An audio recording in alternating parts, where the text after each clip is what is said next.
Hi you guys, welcome back.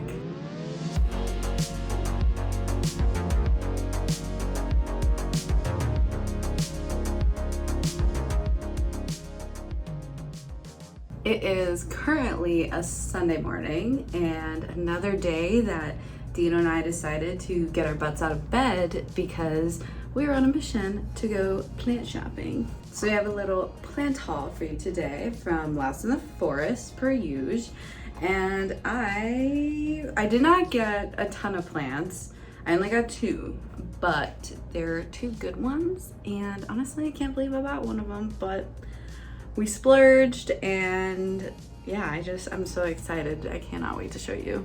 First things first, I did get another Coco Coir pole, a stackable one. That's only because, so I already extended my Milano Chrysums pole. I had bought one of these, and then I forgot that my Epipremnum elbow, that really big one that is in our living room, it also needs a pole extension. So this time I remembered, and I got a pretty big one. I got a 36-inch pole extension for that one. I'm gonna save the best for last, but this one's still pretty good. I got a Hoya Crinkle 8. I actually cannot believe that I am years into my plant journey and I don't have Crinkle 8. Like this, I feel like is one of the first Hoyas people get. Honestly, okay. This I paid $30 for. It's a 6-inch hanging basket. I know that this one is a common Hoya. Like you can go get this at like a Home Depot. It's by no means rare or anything, but I got it because it's a classic. And I have been really drawn to Hoyas lately just because ever since I had my drought period, I need plants that are gonna be okay with that. And my Hoyas, they hang in there for me. So I've been kind of leaning towards like more Hoyas. I have not bought anthuriums in a while. You guys remember I was on an anthurium kick for the longest time. I still love them, but I think until Dino and I get a house, I'm gonna hold off on getting anthuriums because in that instance, I would potentially wanna have a grow tent so I could seriously grow anthuriums and pollinate them and do seeds and all the stuff. So just to like have space, you know, because they outgrow cabinets so quickly. So anyways, enough of that. Back to Hoyas. I did get the Hoya Crinkle 8. This one is one, like I said, I feel like most people get early on in their plant journey and it's an OG for sure. But this is just such, I don't know. I know it's not silver or splashy or pink or whatever, but I actually love just the texture, the crinkly texture of it, and it being just green. I actually love that. And it's honestly beautiful, like really beautiful. And I got this one because it has 3 really long stems here. And then we have 1 long one there, 1 popping up there. And yeah, I'm just really excited. I have honestly always wanted this one. It's just never been the top of my wish list or like top of mind, honestly, because I've always thought, oh, I can just get that anytime, but then I just never did.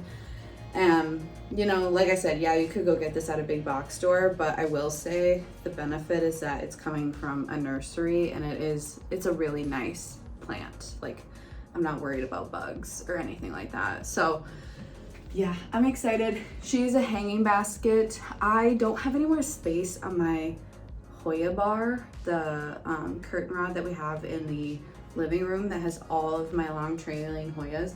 I don't have space in there, so I gotta figure out what I'm gonna do. I might temporarily take off the hanger and put it on the Vitcho shelf since it definitely has cleared up a little bit.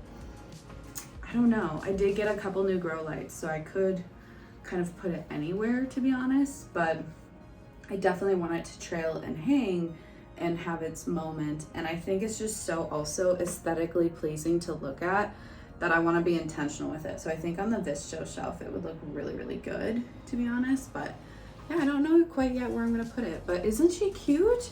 Just like, you guys, I just love a full Hoya pot. Like, I will get small Hoyas if they're collector items, and that's what I can afford if I have to. But then that's when I'll put them in the detolf to size up really quickly. But I love just like a full pot Hoya, you guys.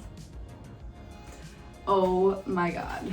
So I did not expect to get this, but I had to.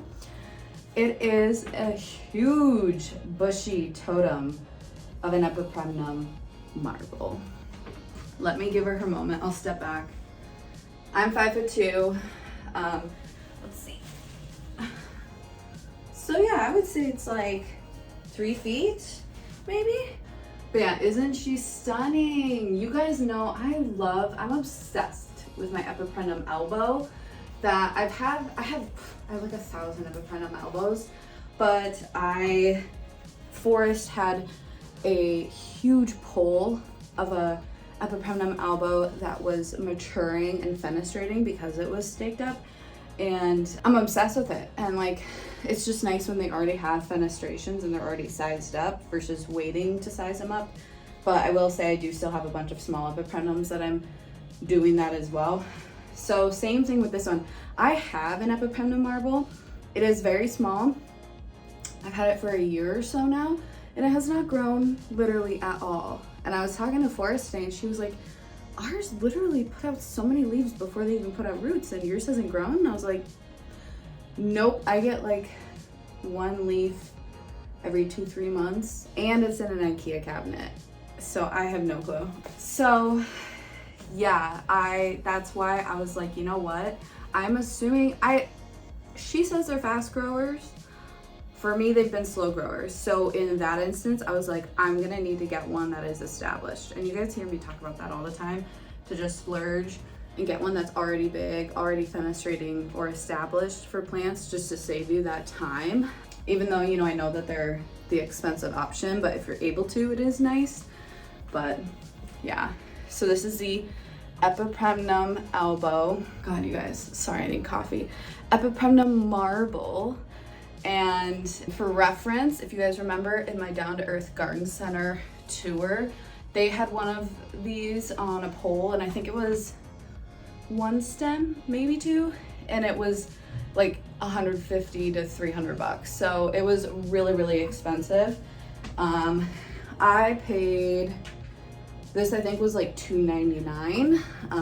Actually, that is, it's either equal or less than what I paid for the mature totem of the Epipremnum elbow. So that's kind of the reference for pricing, but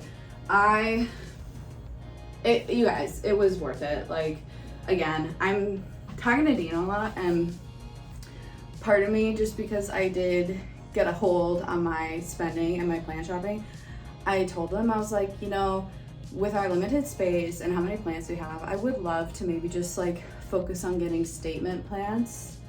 I do love small ones and collector ones, and my cabinets are perfect for that, but eventually they outgrow cabinets and whatnot. But this is the instance where I kind of like that, like I just hold off on buying anything, and then when I do, I get something like this, a statement plant. So yeah, she's cute.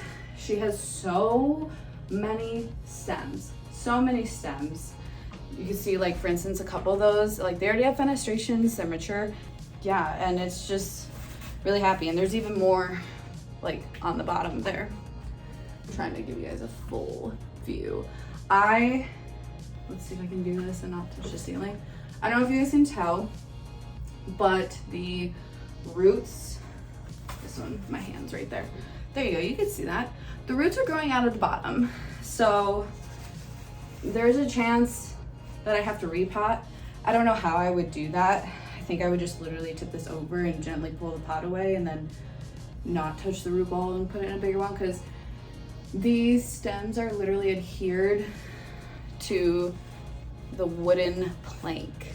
So this is the difference between this one and the Epipremnum elbow, is that in the middle, it's not a coco coir pole that's stackable. It's literally a wooden plank, which is gonna make it a little bit more of a challenge if I ever wanna pull them off. Like, I literally can't, otherwise I'd be ripping the roots off. So that's gonna be the challenge.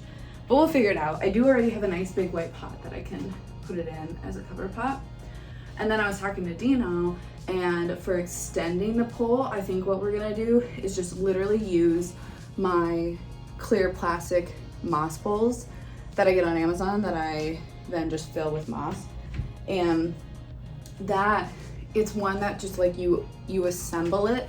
So I could click that around the top of the stake and extend it and just go with, from there, a plastic moss pole. Does that make sense?